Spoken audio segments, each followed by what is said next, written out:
Let's talk about budgeting your energy. We all have the same 86,400 seconds every single day. But how much time do you waste on the stuff that really doesn't matter? I bet if we did an audit of your schedule, we could get back 25% of your time right now. And when it comes to budgeting energy, how many people do you interact with that I would consider energy vampires? People that don't give you energy, but actually just drain you. How many people do you have in your life that you can actually balance? There's a great exercise called the solar system. First, list out all of your friends. Just take out a piece of paper and list out everybody that's close to you. And once you have that list, look at how many people are on that list. And then think of yourself as a solar system. First time I did this exercise, I listed out over 50 people.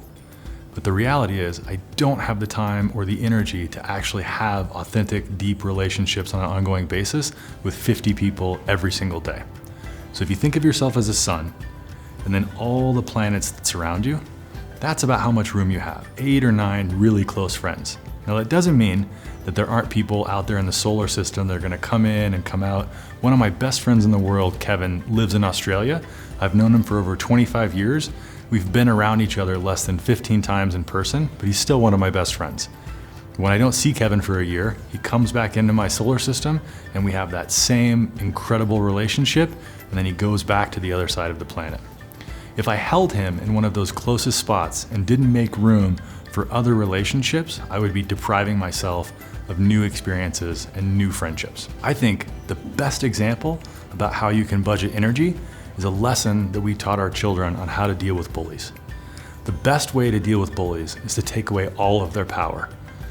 My oldest loves chocolate-covered pretzels, but if a bully told him chocolate-covered pretzels are stupid, or I don't like you, you're ugly, all he has to do is tell that person, I'm sorry that you feel that way, that's not how I feel, I love chocolate-covered pretzels, I feel good about myself, I hope that you feel better. Instead of defending himself or getting angry, if you can shift that mindset to having empathy from the bully, you take away all of their power and all of their energy. We all control 3 things: our mind, our time, and our energy. And be mindful of the fact that we have a boomerang effect. What we put out in the world is what's gonna come back to us. We've created a couple great tools that I think are gonna help you really grasp budgeting energy. The first is the solar system exercise that I mentioned, and the second is a 2-week time tracking log to see where you're really spending your time and energy. I think the best book you could read if you really want to get into budgeting energy is the 4 Agreements. The first agreement is be impeccable with your word. This book is life-changing and it is a very quick read. There's several other books that'll help you that we've listed below, and everyone here at the Oak Journal is really excited to help you be the happiest, most productive version of yourself.